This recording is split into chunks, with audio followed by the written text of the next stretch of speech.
எழுதியிருக்காங்க. அது நீட் இல்லாமல் வேறு என்னென்ன கோர்ஸ் இருக்குது சார்? இல்லை நீங்கள் கேட்குறது ஒரு ராயபுரத்துலேருந்து தான் பேசுகிறீங்க. நாங்களும் ராயபுரத்தில் இருக்க கேட்க மாட்டேங்குது. அதான் தொழில்நுட்பம் சரியில்லைங்க. சொல்லுங்கள். நீட் இல்லாமல் வேறு என்னென்ன கோர்ஸ்லாம் இருக்குல்ல சார்? நீட் இல்லாமல் வேற என்ன எக்ஸாம் இருக்குன்னு கேட்குறீங்களா? ஆமாம் ஆமாம் ஆமாம். இது நீட் பாப்பா எழுதியிருக்காங்க. நீட் எக்ஸாம் நீங்கள் எழுதியிருக்கிறதா சொல்கிறீங்க. அப்படிதான் எனக்கு சரியாக கேட்கல. பட் நீட் எக்ஸாம் எழுதியிருக்காங்க. அது இல்லாமல் வேற என்ன படிக்கலாம்னு கேட்குறீங்களா? வேற என்ன படிக்கலாம்? இது நம்ம எல்லாமே அவர் பேசுறதே புரியல எனக்கு. நீங்க பொதுவா சொல்லிடுங்க. பொதுவா இப்போ நீட் எக்ஸாம்ங்கிறது உங்களுக்கு மெடிக்கல் போகிறதுக்காக எழுதுகிற எக்ஸாம். அதில் நீங்கள் ரேங்க் வாங்கி மெடிக்கல் சேர்றீங்கன்னா அது ஒரு வகை. ஆனால் மெடிசன் இல்லாமல், நீட் இல்லாமல் என்ன ப்ரொஃபஷன்ஸ் மெடிக்கல் ரிலேட்டடாக போனோம்னா இந்த அலைடு மெடிக்கல் சயின்சஸ் இல்லை வெட்டினரி சயின்ஸ் அந்த மாதிரியான டிகிரிஸ் எல்லாமே வந்து நீட் இல்லாமலும் படிக்க முடியும். நீங்கள் பியூர் சயின்ஸ் குரூப் படிச்சிருந்தீங்கனாலும் நீட் இல்லாமல் இந்த கோர்சஸ்லாம் படிக்கலாம். உங்களோட கட் ஆஃப் மார்க்கை பொறுத்து அதுக்கேற்ற மாதிரியான கல்லூரிகள்லையும் அதுக்கேற்ற மாதிரி பாடத்துலையும் நீங்கள் சேர முடியும். அதாவது நீங்கள் சொன்ன மாதிரி பேராமெடிக்கலில் வந்து நிறைய இருக்குது. நீங்கள் பிஃபார்ம், ஃபிசியோதெரப்பி, இப்போ அனஸ்தீஷியா, கார்டியாலஜின்னு புதுசாக நிறைய படிப்புகள் இருக்குது. நிச்சயம் அந்த வாய்ப்புகள்லாம் இருக்குமா, நீங்கள் அதை பார்க்க சொல்லலாம். சண்முகம். அடுத்ததாக திவ்யா, தஞ்சாவூர்லேருந்து திவ்யா காத்திருக்கார். வணக்கம் திவ்யா. Good afternoon sir. வணக்கம்மா, சொல்லுங்கள். நாங்கள் வந்து காமர்ஸ் வித் கம்ப்யூட்டர் அப்ளிகேஷன் எடுத்திருக்கேன் 12th. சரிங்கம்மா. அடுத்து பிசிஏ பண்ணலான்னு நினச்சோம். பாரதிதாசன் யூனிவர்சிட்டி கீழே இருக்கிற எந்த காலேஜஸ்லையும் மேக்ஸ்லையும் தரமாட்டாங்க அப்படிங்கிறாங்க. டீம்டு யூனிவர்சிட்டியில் படிக்கிறது நல்லதா இல்லை இது மாதிரி இந்த யூனிவர்சிட்டி வேற ஏதாவது யூனிவர்சிட்டிக்குள்ள படிக்கலாமா சார்? சரிம்மா, நல்ல கேள்வி கேட்டிருக்கேன். அதாவது எங்களை சிக்கலில் மாற்றுற மாதிரி ஒரு கேள்வி கேட்டிருக்கேன். இருந்தாலும் நாங்கள் பதில் சொல்கிறோமா. சொல்லுங்கள் சார், என்ன சொல்லலாம் சார் உங்களுக்கு? நீங்கள் டீம்டு யூனிவர்சிட்டியில் படிக்கிறதுனால எந்த தவறும் கிடையாது. டீம்டு யூனிவர்சிட்டிலையும் படிக்கலாம். நீங்கள் பாரதிதாசன் யூனிவர்சிட்டி இல்லாமல் வேறு யூனிவர்சிட்டிஸ்லையும் பாருங்கள். சில ஒரு கல்லூரியிலையும் ஒரு பல்கலைக்கழகத்துலேயும் சில எலிஜிபிலிட்டி க்ரைட்டீரியா வச்சுருப்பாங்க அந்தந்த டிகிரி ப்ரோக்ராமுக்கு. உங்களுக்கு பிசிஏக்கு எந்த கல்லூரியிலையோ இல்லை எந்த ஒரு யூனிவர்சிட்டியில் வந்து உங்களோட எலிஜிபிலிட்டிக்கு சூட்டபுளாக இருக்கும்னு பார்த்து அப்ளை பண்ணுங்கள். அப்படி உங்களுக்கு பிசிஏ சேர முடியலைங்கிற பட்சத்தில் நீங்கள் பிகாம் சேர்ந்துட்டு வேறு கம்ப்யூட்டர் ஸ்கில்ஸ் வளர்த்துக்கிற மாதிரியான சர்டிஃபிகேஷன் கோர்சஸ் சைமல்டேனியஸாக படிக்கவும் செய்யலாம். அதுவும் பண்ணலாம். அந்த மாதிரி ஒரு ஆப்பர்ச்சுனிட்டியும் நீங்கள் யோசிக்கலாம்.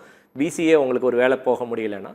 ஆனால் டீம்டு யூனிவர்சிட்டிங்கிறதுனால வந்து ஒன்றும் அது எந்த விதத்துலையும் கவலைப்பட வேண்டியதில்லை. அதுவும் வந்து ரெக்கக்னைஸ் டிகிரியாக இருக்கிற பட்சத்தில் உங்களுக்கு எந்த பிரச்சனையும் இருக்க போகிறது. ஆமாம். ஆனால் அங்கீகரிக்கப்பட்ட டீம்டு யூனிவர்சிட்டியை பார்த்துங்க. அந்த காலத்தில் வந்து எதையும் நம்புவது இல்லை, நேரடியாக போய் பாருங்கள். அதுதான் மிக முக்கியமானது. அடுத்ததாக சென்னையிலிருந்து ரீனா அழைத்திருக்கிறார். வணக்கம் ரீனா, உங்கள் கேள்வி. வணக்கம் சார், நான் சென்னையிலேருந்து பேசுகிறேன். ஹலோ. சொல்லுமா சொல்லுமா, கேள்வி கேளுங்க சார். என் பையன் வந்து பயோ கம்ப்யூட்டர் எடுத்துருக்காங்க சார். சரிம்மா. அவங்க வந்து 151 எடுத்துருக்காங்க. அவங்க இது பிஐடி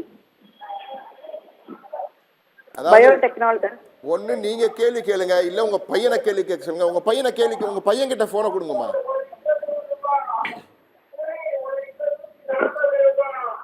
ரீனா. சொல்லுங்க சார். உங்க மகன் பக்கத்துல இருக்காரு இல்லையா, அவர்கிட்ட ஃபோன் கொடுங்களேன். பிடெக் ஐடி கிடைக்குமா சார்? 151 கட் ஆஃப்க்கு. சரி, உங்க பையன் பக்கத்துல இருக்காரா? இல்ல சார், வெளியில போயிட்டாங்க சார். தொலைக்காட்சியை பார்த்து தெரிந்து கொள்ள வேண்டும். இப்படி பசங்க வெக்கப்படுறாங்க சார் கேள்வி கேட்கறதுக்கு. ஐடெக் கிடைக்குமா, பிடெக் ஐடெக் கிடைக்குமா, ஐடி கிடைக்குமான்னு கேட்குறாங்க. பிடெக் ஐடி அதான் நிறையாவே அட்மிஷன்ஸ் இருக்குது. நீங்கள் இன்ஜினியரிங்கை பொறுத்த வரைக்கும் நிறையா கல்லூரிகள் இருக்குது, நிறையா இடத்துல சீட்ஸ் இருக்குது. ஸோ சீட் கிடைக்குமாங்கிறதுல நீங்கள் கவலைப்பட வேண்டியதில்லை. சீட் கிடைக்கும். எந்த கட் ஆஃப் இருந்தாலுமே சீட் கிடைக்க வாய்ப்புகள் உண்டு. ஆனால் எந்த கல்லூரியில் சேர்ந்து படிக்கிறோங்கிறத பார்த்து டிசைட் பண்ணுங்கள்.